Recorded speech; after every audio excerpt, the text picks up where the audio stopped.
Hi, everyone. Welcome to the webinar, Getting Your Donors to Fall in Love with You. My name is Jenny Taylor, and I'm the marketing specialist here at GuideStar. We have a few housekeeping items before we begin. First of all, we're going to be live tweeting during today's presentation using the hashtag #GetDonorLove. So go ahead and join us in the conversation on Twitter.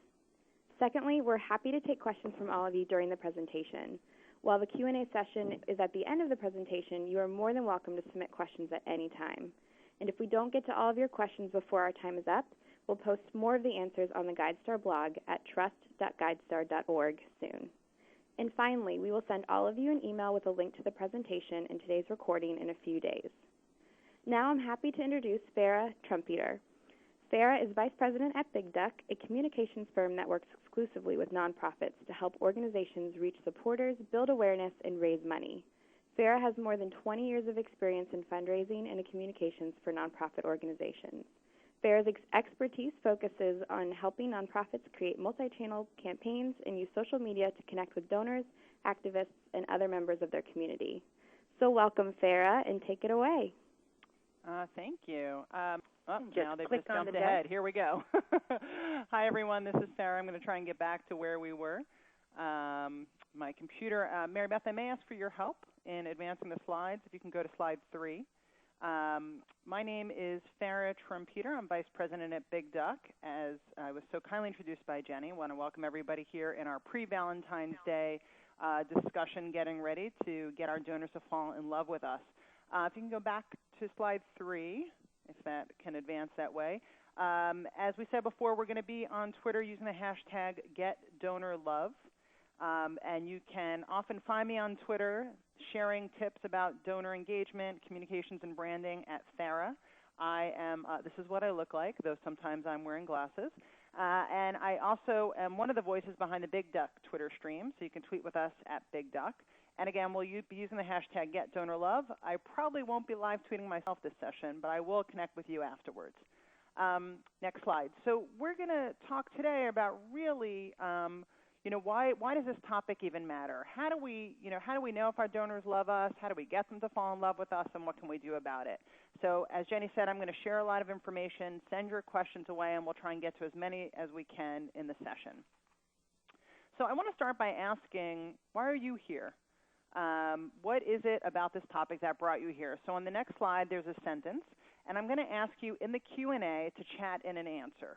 And I want you to write this sentence. I donate to blank, and it could be the name of an organization or an issue. Let's say I donate to animal rights because I have cats, right? What organization or issue do you donate to, and why do you do it? So what is it with your own donations? It doesn't have to be with your organization, with anyone you support to, that you've given more than one gift to, or you've gotten involved in some way. Why? Tell me what you donate to and why. So again, I donate to blank because of X. So great, I'm getting a lot of great responses. I donate to Big Brothers Big Sisters because I volunteer with them. I donate to the Museum of the World Treasures because I'm passionate about travel and education. And I love Ivan the T-Rex. That sounds fun. I want to see that. I donate to World Vision because they make it possible for me, trying to move this along, to sponsor a child with a matching birthday to my own biological children. That's great. That's real personalization. I donate to missions because I want to help. I donate to Planned Parenthood because reproductive rights are consistently under attack, especially in recent years. I donate to Girls Inc. because I volunteer, and they make me feel like we're making a difference. Wow, a lot of great ones. I donate to HRC because I believe in equality. I donate to Mentoring Youth because I like donating into the future. I donate to my church because they're doing great things in my community and the world. So we have a lot of diverse voices and a lot of reasons why you personally give. And one of the reasons why we put this workshop together is because we find when you get into the day-to-day work of working in your organization, you get caught up in why your organization needs support, and you forget sometimes why donors give to you. And it's a good exercise. Even just ask people at their next staff meeting, take an index card and write this down. You'll learn about people in a new way, but you'll also learn what makes people give, and it might make you think differently about why people donate to your organization. What is it about it? So we're going to go to the next slide. And I want to talk a little bit about why I'm here. So you're here to talk about donor love and donor engagement. And I am here. This is me actually at age 8. This is a little over 30 years ago. This was me growing up. My father was very involved in hunger issues. And he actually was connected to a group called the Hunger Project that still exists. And he ran the Long Island chapter for a few years. I was actually their youngest member at the time. Did a bake sale for them when I was, I think, in 5th grade. This was an ad campaign they had running. This is me in my little soccer uniform. I was also a little sporty back then. I seem to have lost that. But I still give, and I still connect. So at the time, I gave to this issue because it was instilled as values, right, from my family. It was something I exposed to. And I have been giving both of my time and at some level financially or even doing fundraisers for others since I was a kid. I kind of came out of the womb a little baby activist. That's part of why I'm here. The other reason why I'm here is because I work for Big Duck. And on the next slide, you'll see a little bit about some of the frameworks that guide our philosophy. The first framework is what we call brand raising, which we can see on the next slide. And this is, brand raising is our approach to branding. You know, when most people think about branding, they just think right about what we call the identity level, the logo, the color, the name, the look and feel. We're going to go back one slide, sorry. I have assistance in advancing the slides. We're going to go back to that pyramid slide, slide 9. Most people think about branding, they think about the identity level, what it looks like, what it sounds like. But underneath that, it's really important to think about your big idea. You know, what guides your work, what's your mission and what's your vision? What are the values that you, your staff, your board, your donors all share and have that motivate them and connect them to the organization? Who are you trying to engage and what are the goals and how you're measuring those? But then positioning and personality really talks about what stands out about you, what's the big idea, and what's the tone and style you use to communicate. Now, when it comes to fundraising, most of the time we're thinking about fundraising here on what we have the experiential level. Those are communications channels. Our website, our use of social media, email, right? That's the online bucket. Print are things like newsletters and brochures and an annual report. On air might be using video and radio. In person might be events we have, galas, breakfast, people coming in the office for services.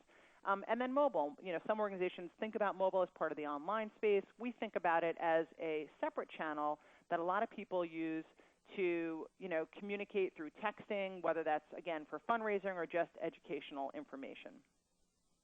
Now, when it comes to thinking about how you might engage your donors, we're certainly going to talk mostly today about communications channels and that experiential level. But if you can start on being really clear about who you are, you can help build that relationship with your donor. On the next slide, we have some points here about, again, just some takeaways from that. So the first is, you know, when you're really clear about your positioning and personality, and we can certainly share more resources about brand raising, when you're clear about that big idea, you can then use that to flow through all your communications and connect them, not just visually and with the same phrases, but with the same feeling. You can also think about, you know, really good branding. You know, brand is what people think about you. You can certainly set it and try and guide it, but at the end of the day, your brand is shaped by the perceptions people have of you. So, good branding brings your supporters, your community into the story, and I would say that's true for your fundraising. And finally, when you're thinking about all the different ways you communicate, I shouldn't get an email appeal from you that looks completely different from that direct mail piece and totally different from your website or that annual report I got. It should feel like it's the same organization telling the same or similar stories. So your brand can really help connect your fundraising communications and create a much more consistent and compelling picture of who the organization is. Now, we often joke on the next slide, you see a picture. You can't show up to your first date asking somebody to get married. I mean, I'm sure you could, but chances are they won't say yes. So you really have to think about doing more than just asking your donors to give. You have to, woo them. You have to court them. As we're, thematically thinking about Valentine's Day. You certainly can bring them flowers and chocolate, but what are some of the ways that we can do that? We're going to talk about that today. Now, on the next slide, we see some facts. The reasons why we're really doing this is because there's an issue with donor retention. If you've probably seen over the past few years, there's been lots of blogs about this, lots of reports from the Association of Fundraising Professionals. I'm sure our friends at GuideStar have talked about this on their blog as well. Getting a donor to give a second gift is getting harder. Rates are different. Generally people are only keeping 30 to 40% of their donors are only getting a second gift. And in fact, and that's overall. When they think about getting a new donor to give again, it's even less. Getting people to give monthly gifts or commit annually is only 10% of the U.S., where internationally, especially let's say in the UK, that's a much regular form of giving. And finally, the cost there's a lot of discussion. In fact, I just got off a phone call about which do you prioritize: acquisition efforts, growing our list, building our list, maybe even paying to try and rent or buy names through a campaign. Do we do that to build our list, or do we try and keep an existing donor?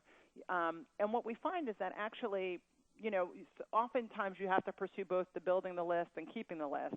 But building a list, acquiring a new donor, actually costs a lot more than keeping an existing donor. It makes sense, right? Someone who's already said, I'm committed to you and I want to give to you, getting them to give again should in essence be easier than getting someone who's never gone on a date with you, who's never given once, to give that first time. So it's really important to not just chase the new donors, but to first think about how can we get the people that already have said they cared about us to give? And even beyond the people who've already given, what's that next set of group we should care about? So the facts are, if we can just improve donor retention by 10%, we can actually double the lifetime value of our donor database. The second point I want to bring up is that, there was a lot of research from Bloomerang Technology and other folks out there that looked at why donors aren't giving that second gift. And the reasons were things like, I never got an acknowledgement for my gift. I've told them that my partner is deceased and they're still sending messages in their name. I've given them my name and they're not personalizing the contact. I never heard from them. All they do is ask me to give. And when you really look at why people leave, so much of that reason is because of communication. There are things that we can do. If we can improve the way we communicate with our donors, we have a much better chance of getting them to give a second gift. I think my magical slide control has returned, so I'm going to try that. Oh. So how do we tell if our donors are in love with us?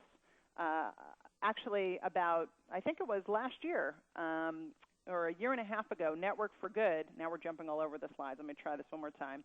Network for Good declared a day in October as World Donor Day. And they basically said, you should take a minute to step in the shoes of your donor and think about why they give to you. So that exercise we did at the beginning, getting people to really think about that is important. So I came up with this blog post and this idea, which then, formed into this webinar, which is, what are the 11 ways to tell if your donors are in love with you? And in fact, a lot of the reasons why you all shared of why you give are many of the same reasons why I've seen donors give to organizations. So the first way you can tell if your donor's in love with you, and I want you to think about, there's going to be 11 ways. I want you to think about how many of these you might be able to say with your donor supporters is, first of all, she doesn't just donate, she gives you her time, right? She gives you more than just her money, she gives you her time. So here is, Chelsea Clinton speaking at a Public Allies event. And I'm sure people came to that not only to hear and meet Chelsea Clinton, but to really get to know the organization. And this was actually about a year ago around MLK Day. So people aren't just giving of their wallet, they're giving of their time and their heart. And that's obviously, if someone volunteers for you, even if they haven't given before, that's a great prospect. The second way that you know that they may be in love with you is they actually give to you on a regular basis. They say, I'm going to commit to giving to you more than just once or even once a year. And the best way is through what we call a sustainer program. This is an example of a monthly donor thank you to a group that I give to on a regular basis that we're going to talk about shortly, called Parent Project Muscular Dystrophy. And if you have people who give to you on a regular basis, these regular receipts that you send them can be a great way to update them on what the organization is working on.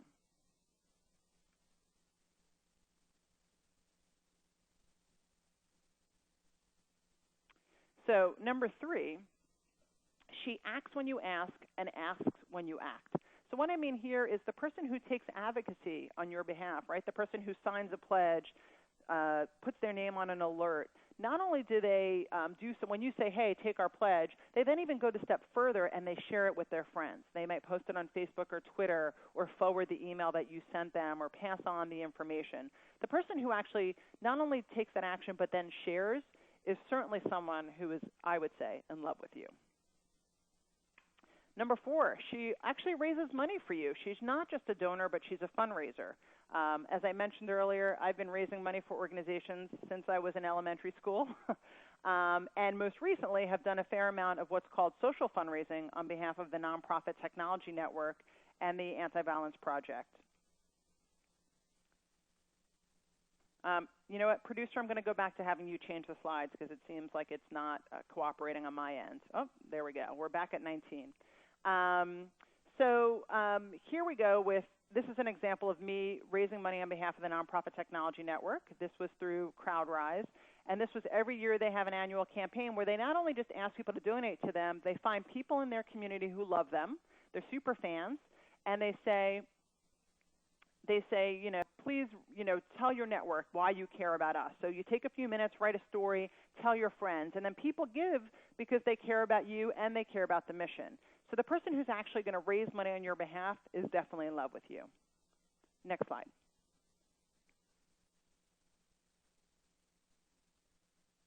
Now, number 5 is she actually reads what you send. When you send her an annual report or a direct mail piece, you know, usually there's some sort of reply envelope so you get it back.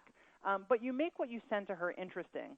So on the next slide, we can see an example of a direct mail piece that we worked with a nonprofit called Fountain House. This was using the story of people who were actually getting support from them. This is a mental health organization based here in New York. And this is telling the story of Sagoon, who has gotten services there, and it unfolds to tell his story and really give the donor a sense of what they're funding. So the piece actually looks interesting, stands out, and gives them a sense of what they're supporting. Next slide. She answers when you call, right? So you might have a virtual town hall or a hangout on Google, or maybe you have a webinar where people can call in. She actually shows up when you try and get a party started, right? She comes to your parties, and in fact, I'll talk more about that next one. So here's a Google Plus Hangout that was done around climate change, right? So people actually not just come and watch a video of Al Gore talking, they come in and they live chat and they participate. On the next slide is where I was going here. She comes to your parties, right? She shows up at your galas, your breakfasts. This is my friend Sue Senna and I at the Anti-Violence Project's annual event, and they had a photo booth, which donors love, right? The next one is she wears it on her sleeve. You can keep going. I'll catch up with you.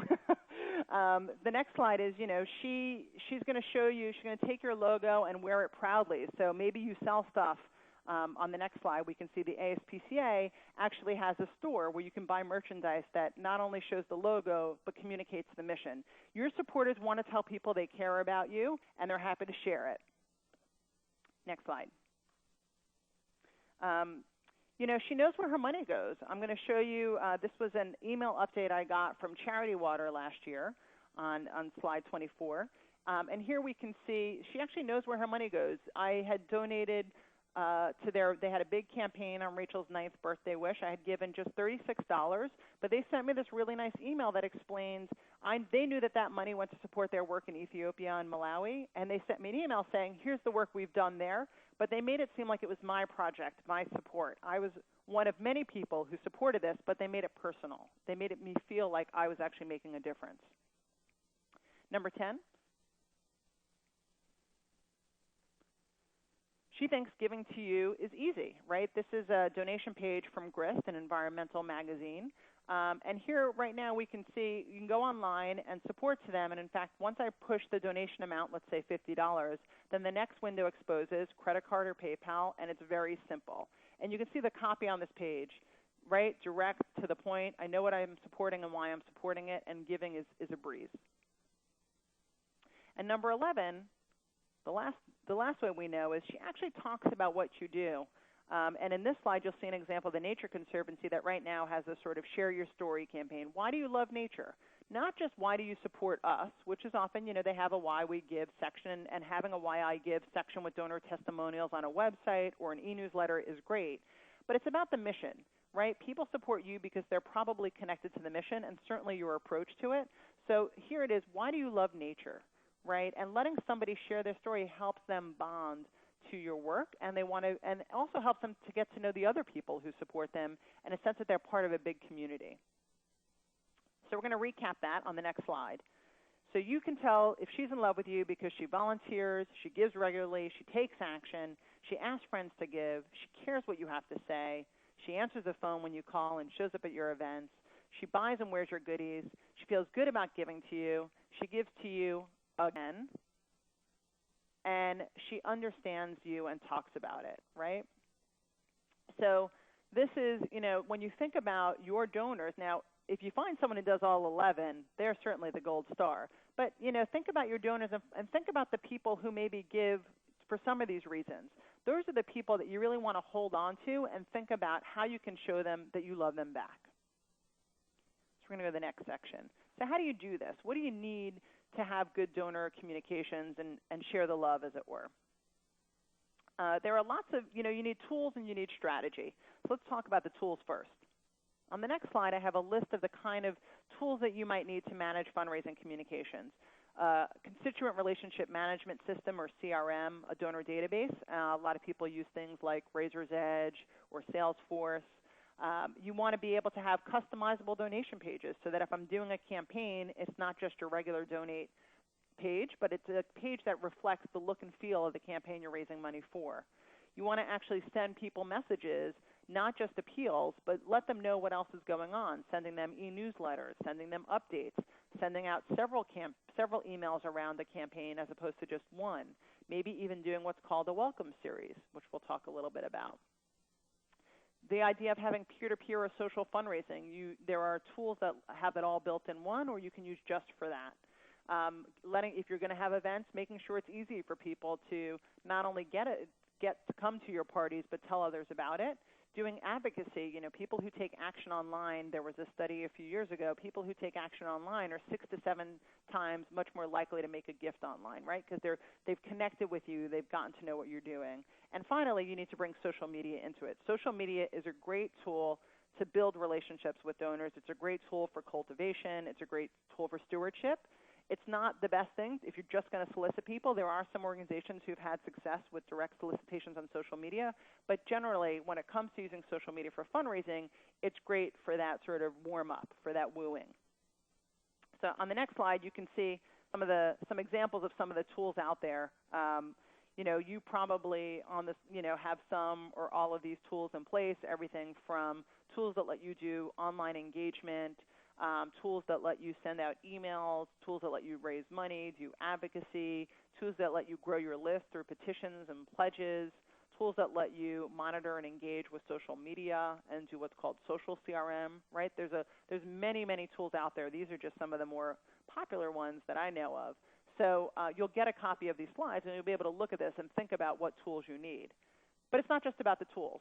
So on the next slide, you can see, these tools let you do things that would involve having a strategy, right? So it's important to first start with the strategy, but I always get questions about the tools, so I wanted to talk about that.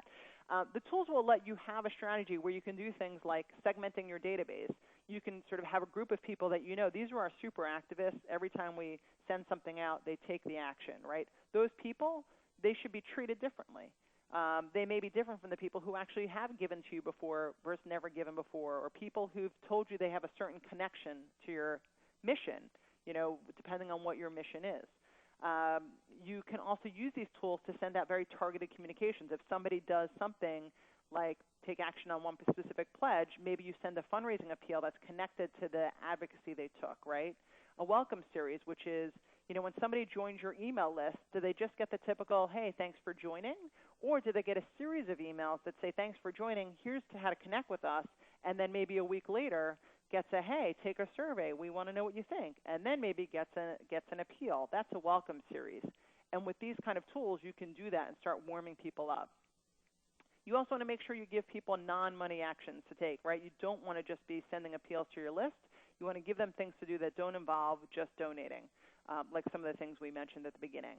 You can use these tools, again, to tap into your donors as being fundraisers for you. And, I would argue that's a strategy that's really worth paying attention to. And I've been talking a lot about this idea of social fundraising lately. And getting your supporters who love you to ask their friends is a great way to build your list. It can also help you add names, get new people, and finally really start measuring and tracking how your supporters are engaging with you. I know people who use these social CRM tools to find out if a major donor just tweeted something about them, then they can tell their major donor office to call that person and thank them. Again, not ask them for a gift, but just to say, hey, we really appreciate how much you love and support us. We love you too, right? That kind of message. Maybe not exactly that, but that kind of thing. So let's move into an actual case study here of what does it look like when this is in action.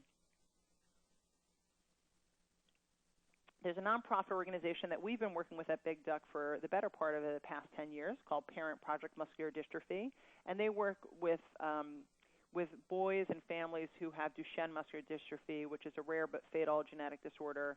We've been working with them on a suite of branding and fundraising campaign projects, and they have just done a great job of connecting with their supporters in a year-round, ongoing way, and I just want to show you what that could look like.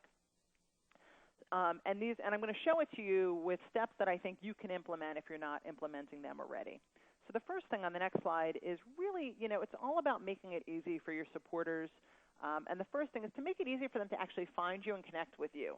So it shouldn't be a scavenger hunt when I go to your website to figure out how I can join your email list. And sadly, I find that it is for many groups, right? Start building your list, collect names when you have events, when people, like I said, are coming to your website. You can even build your list through your social media following.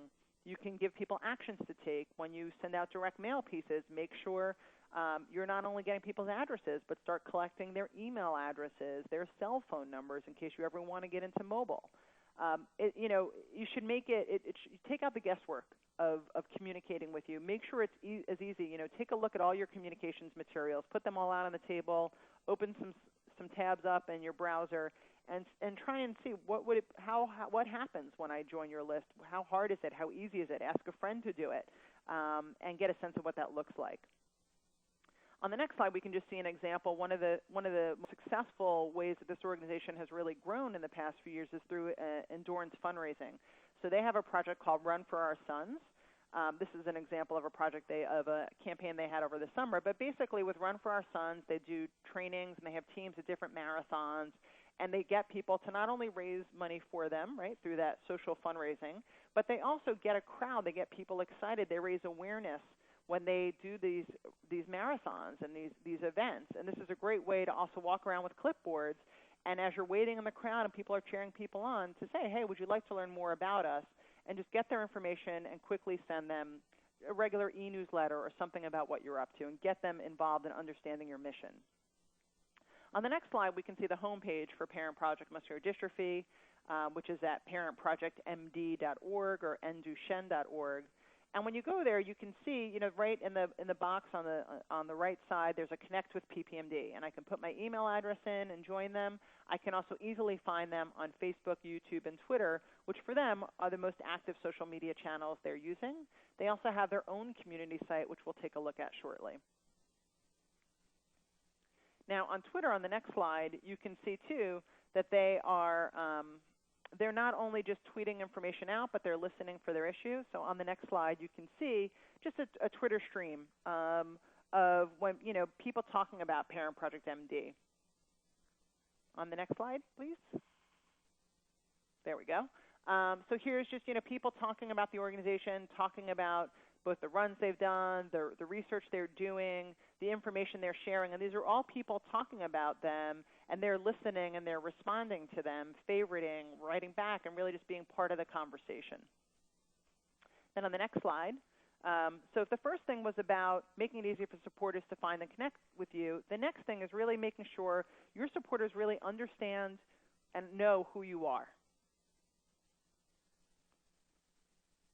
So on the next slide, we can see that it's all about establishing your voice and your identity, your brand, right? What is it that you do? What's your mission? Who are the people that are sending out those messages? Who are the names we should associate with?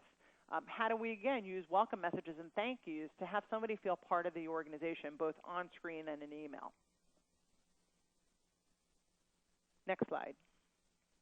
So here's an example of their mission on their website. So this is clearly under their About section, and it explains their mission statement, but it also shows how they're getting the work done through research and advocacy, through their community and education. And it's just very simple. Our mission is to end Duchenne, right? We accelerate research, raise our voices in Washington, demand optimal care for all young men, and educate the global community. That's who we are.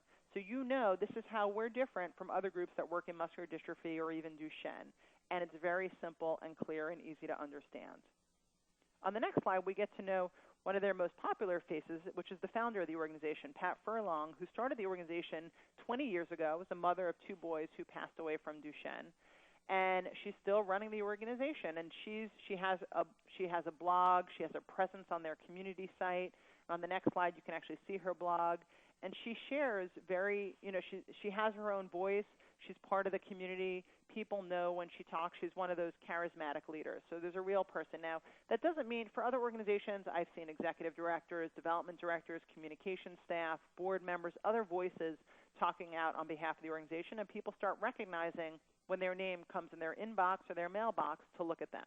So who are those voices, and are you using those to send messages out? Next slide.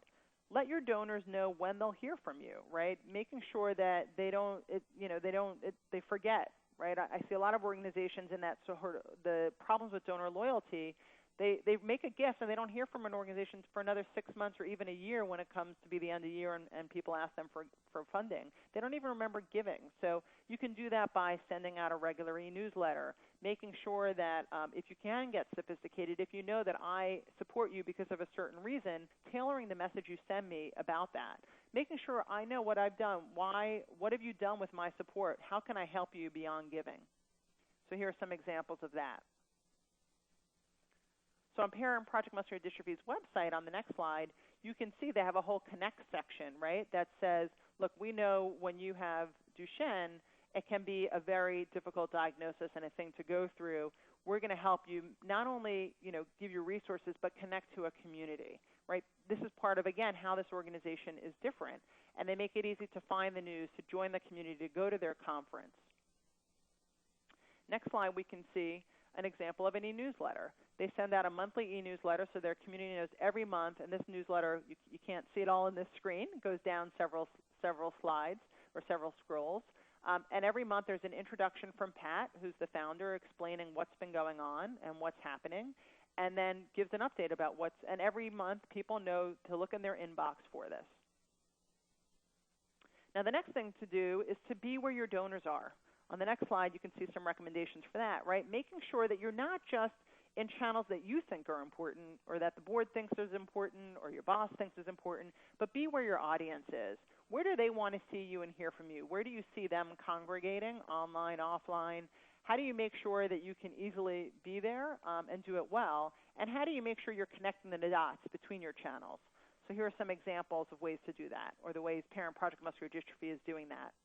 The first way to do audience research is to ask your audience, right? So on the next slide, we can see an example of a survey that Parent Project Muscular Dystrophy sent out to their list, and they said, tell us, when it comes to just engaging online, not just with us, but generally, what do you do? What activities do you take part in? Now, in their case, it's not surprising to see the top 3 were checking my email, researching health information, and participating in social networks. So they know that when they're using email is an important channel for them, making sure that they're available in various social networks, and putting information out about the disease and what's happening is really important. Now, there are lots of different kinds of surveys you can send out and different ways you can ask. You can also do research by just asking people at an event where, who else do you support?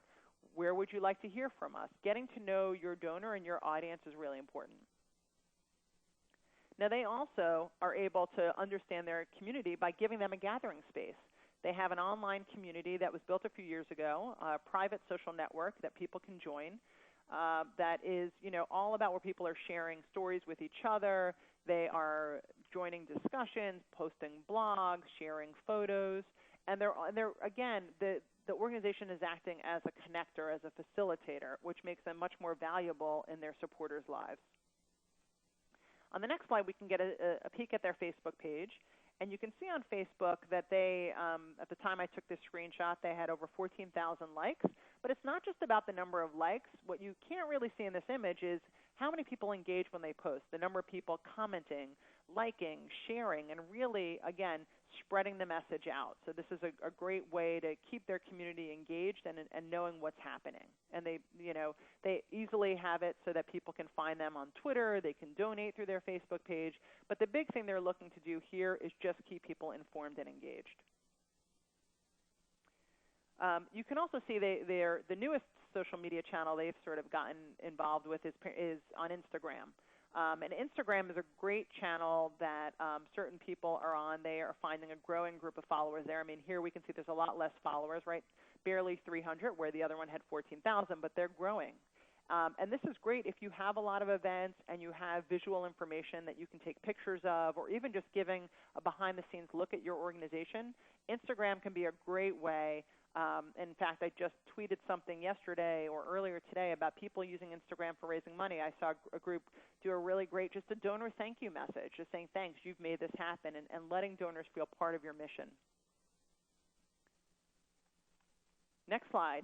Telling your donors why you actually need them. Don't just say, can you support us, but why should they support you? What's the reason? If your organization was to go out of business tomorrow, all of a sudden had to close their doors, what would the world lose? Right? That's a great question that Tom Ahern asks in a book that he wrote recently about case statements, and I think is really important. What is it why are you so different? Why are you so important? What's the reason why I should support you? And what is it that you're doing that demonstrates the need for my support? And when I take action for you, if I sign a pledge or if I do an advocacy alert, it's okay then to send me to a donation appeal, but make sure you're being clear about why you need my support and what you're going to do with it. So on the next slide, you can actually see Parent Project Muscular Dystrophy. They fund a lot of research in Duchenne, and they explain what projects they're funding and that they're using their community support to fund. And they have a lot more information than on this cover slide explaining what's going to happen, what's the amount needed, and how is it being used. So they're being very clear about the fund they need and what that funding will do. On the next slide, we can also see, they make it easy for their supporters to raise money for them. Not only do they do things like Run for Our Sons, which is their endurance training program, they also let people do events. They have a lot of grassroots events, the bake sales and golf tournaments. They have different people texting during college football games with a Coach to Cure program. So they have a lot of different ways going on, and they basically, instead of saying donate, they say fundraise, because they know that it's, for some in their community, it might be a lot easier to rally support from their friends than to always give a lot directly. They also, on the next slide, do things on the advocacy world, right? This was a slide from a campaign they did last year where they said, you help end Duchenne. Your actions make an end to Duchenne possible. And you can see on this list there's definitely a section about raising money, but the first thing is really being part of the community, being an advocate, and helping improve care and for the whole community. So it's really, you can include fundraising, but it's not leading. It's sort of ending on that. So the next, one of the next things that's really important to do is to build credibility, and you can do that by showing trust seals, right? Whether it's Charity Navigator or Better Business Bureau, making sure that you're showing people that you're legitimate. And again, like I said, when people give, they should get a thank you right away. They should understand what's happening as a result of their giving. On the next slide, you can see some examples of that. On their monthly donation page, they call that Striving to Impact Research. There's a Better Business Bureau seal. On the next one, we can see their Charity Navigator page. They've got 4 stars, and they happily talk about that and link to that from their site and from their email newsletters. They've even in the past, on the next slide, published their own report cards showing, hey, this is how we think we're doing, and here's what we've accomplished together with you, right? It's more about we than it is about us, right? Making the donor feel part of that. The last thing, I think that's almost the last thing, I got a lot here, is to make giving interesting and simple, right? Making sure that if I'm going to give, make it easy to give, make sure that any appeals you send to me are clear and simple, giving me things to do both online and offline, and using email to make it timely. So you can see on the next few slides, we've got a year-end direct mail campaign that they just did that we helped them with, and the whole idea was one simple action. We knew the theme, and you can see it carried across a really interesting direct mail appeal that was a card that unfolded, and it explained, it showed members of their community real stories, real activities. And then you can see on the next slide how that broke out into a series of emails where people were first invited not just to give, but to actually say what they're grateful for as part of Thanksgiving. So the first ask wasn't just, hey, donate, donate, donate. It was, hey, what are you thankful for, and here's what I'm thankful for, and this came from Pat. On the next slide, you can see a series of emails appeals that came out in this campaign. There were matching gifts, and again, featuring the same story and the matching gift, all talking about research that they were hoping to fund. And again, using that simple action language to connect the dots and make it really feel cohesive and professional. On the next slide, we can see what this looked like when you went to their website during the year-end season, where you were greeted by a request to donate through a lightbox, and just saying, can you take one simple action and make a gift? And finally, when we went to their donation page, whether we got that through the direct mail appeal, through the website, or an email, again, this was a customizable donation page. They used Combio. And here we can, again, see one simple action is giving, and it's all connected. And the story that I saw in the emails and the direct mail is repeated on this page. Then if we go to their Facebook page, you can see on their next slide that they actually not only changed, they changed their cover photo to reflect the campaign, and they have the URL there as a call to action so people could go and give. On the next slide, you can actually see what happened when they posted this image. They actually got some great, they had 26 people share it, over, almost 70 people like it, and different, comments from people who knew who the boy was in the story, knew the family, and were really excited to see them featured. So this was like showing the donor and connecting the donor in their community and explaining this campaign they had to raise $200,000. Another Facebook post, this was during the campaign, they were sort of talking about simple actions, and here we can see a post where a woman was talking about her brother. And not only did somebody, what I wanted to show in this example was somebody who was sharing a really personal story here, but then the organization replied back and said, thank you so much for sharing with us. It's such an important message. And so, when you go on social media, you can't just throw it out there. You have to listen and respond, and they do a great job of that. Just a few more examples here. You can see also on Twitter, they had a hashtag for the campaign, One Simple Action, and they featured the voices of their community. I'm going to go through some of these a little quicker. They also had a video that they put up on YouTube during the campaign where they had a pop-up that, again, said, help us take a step forward. Go to parentprojectmd.org/onesimpleaction. You can see what's very important is not only did they do a bunch of appeals, but then they wrote back in January and said, thank you. Because of you, we were able to do it. We were able to meet our goal and raise money to help research move forward faster. Finally, it's important for you to grow in a way that makes sense for your organization. I'm throwing a lot of ideas out there, and before you decide to implement all of them, really think about how you can imagine what returns you're going to get, what's the cost of trying to do new things versus building on what you already have, and where you might need help to do it. Another really helpful thing to look at are benchmarks. What's happening with organizations in the nonprofit space around your mission or around your size? And this is the e-nonprofit benchmark study, which you can get at ebenchmarksstudy.com, that M&R strategy and N10 puts out, that you can get a sense of actually how's your email fundraising advocacy going? What about your email list growth? Are people going off the list? How's your social media doing? This is data that's based on, I think, about 60 different nonprofit organizations that they analyze, so it may not be exactly pertinent to you, but you can get a sense of where you fit in. So I want to leave you with a few takeaways, and then I promise I'm going to leave some time for questions. So those takeaways, first, you need to build a foundation for success. So what we saw in the Parent Project Muscular Dystrophy case study were these things. Their community, they're successful because their donors exist. They know who they are. They expect to hear from them. They see the organization where they are, for example, on Facebook, on email, at events. They know why their support's needed and what you're doing with their funds. They trust that you're legitimate and credible. It feels easy to help you. And the list is big enough that it makes sense to keep investing in it. So here are some things that I just want to leave you with. First of all, communicate where your audience is. Spend some time researching where your community is.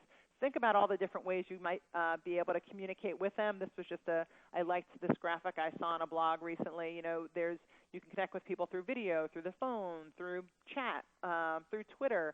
So So what are the different ways that you can communicate and what makes sense and when you think about the levels of love your donors might have with you? On the next slide, think about why they give. Do they give to you, just we asked in the beginning of this about why you give to organizations you support? Do you give because you actually had a personal experience or someone you know did? Do they give because they're just really, your mission is their number one thing they care about? Do they give because they got services from you, because they want to be part of a community? Why do they give? And this is data from the Charity Dynamics and N10 benchmark report. And you'll be able to look at the slides later and look at these URLs for more information. Ask why they care. This is on sign-up forms. When people join your list or they make a gift, consider asking them, what's their connection to your mission? On this example here from Parent Project Muscular Dystrophy, when you give, they say, what's your connection to Duchenne? Are you a parent, a family member, a friend, a researcher, or something else? So they know that if someone's a researcher, they might want to message to them differently than if they're a family member. Make sure you have more than one call to action, right? This is an example from an article. Here, there's a lot of different ways people can give to you, right? It's not just about giving money. It might be taking action. It might be sharing their story. It might be recruiting others.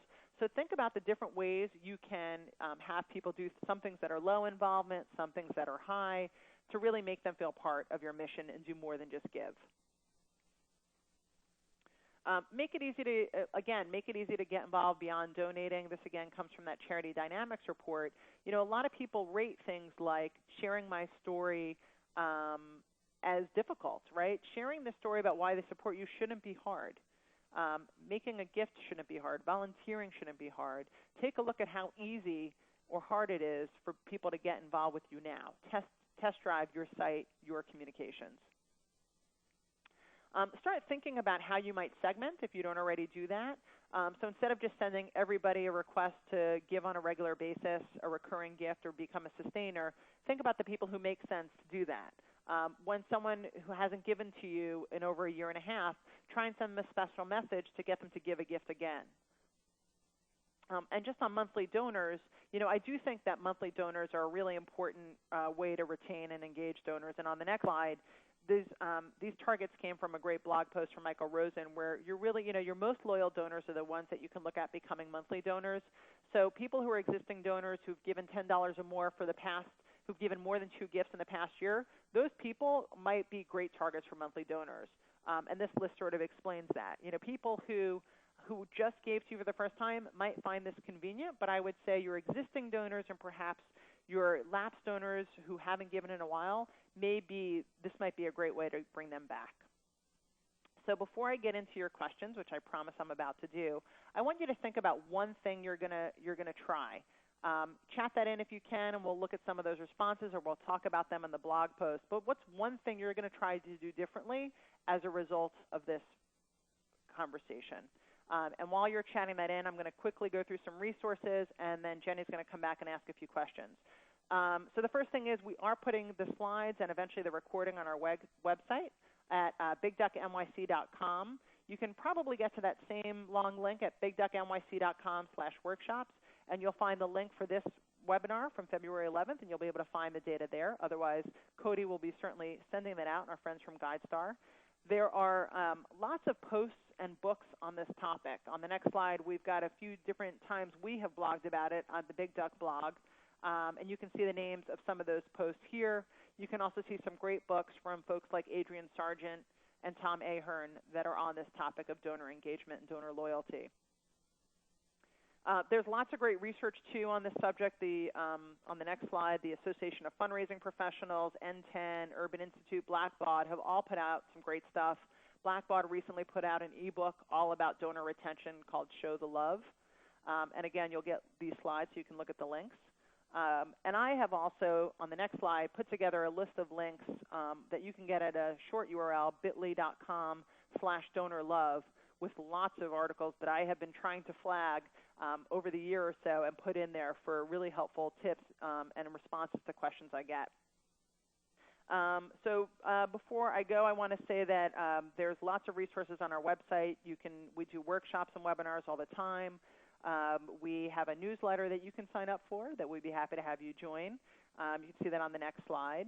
And then we're here to help you.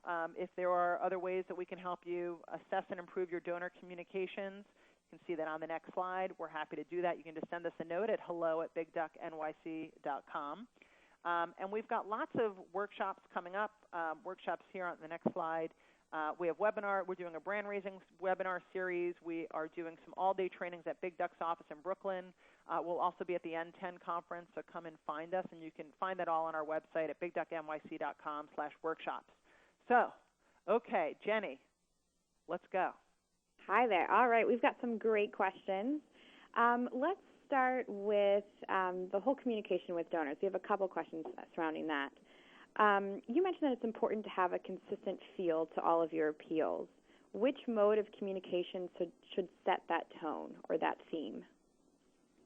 It's a great question. I mean, I think it depends on, I would say, which communication is being seen by the most people.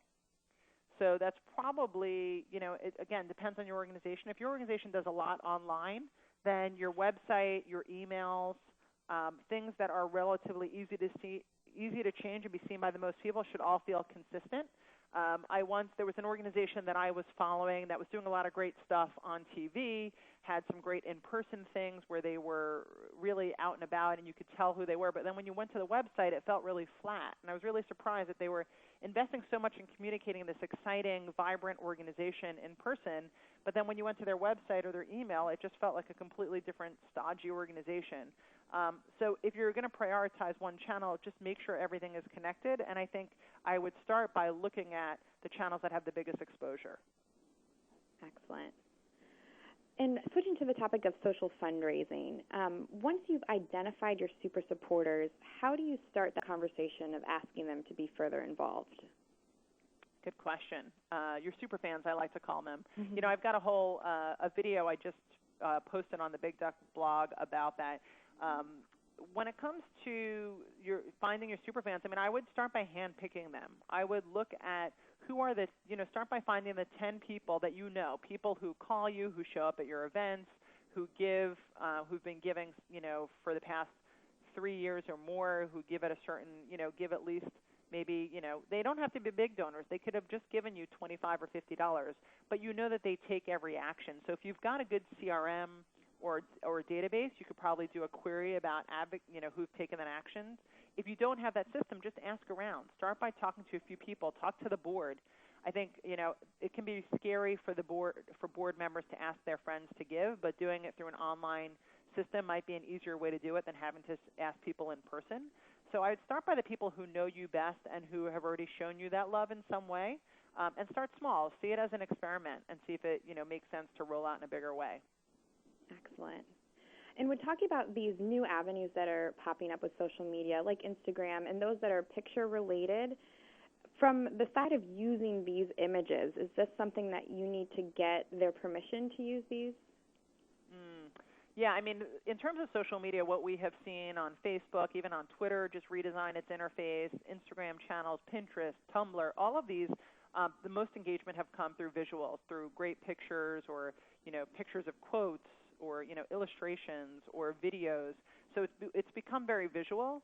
If you are going to post pictures of people who've come to your events or your donors, you do need to typically get their permission.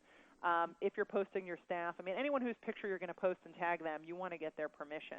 And this is where actually having social media guidelines can be really helpful. And Idealware has a great resource on putting together social media guidelines if that's something that you need to do. Excellent.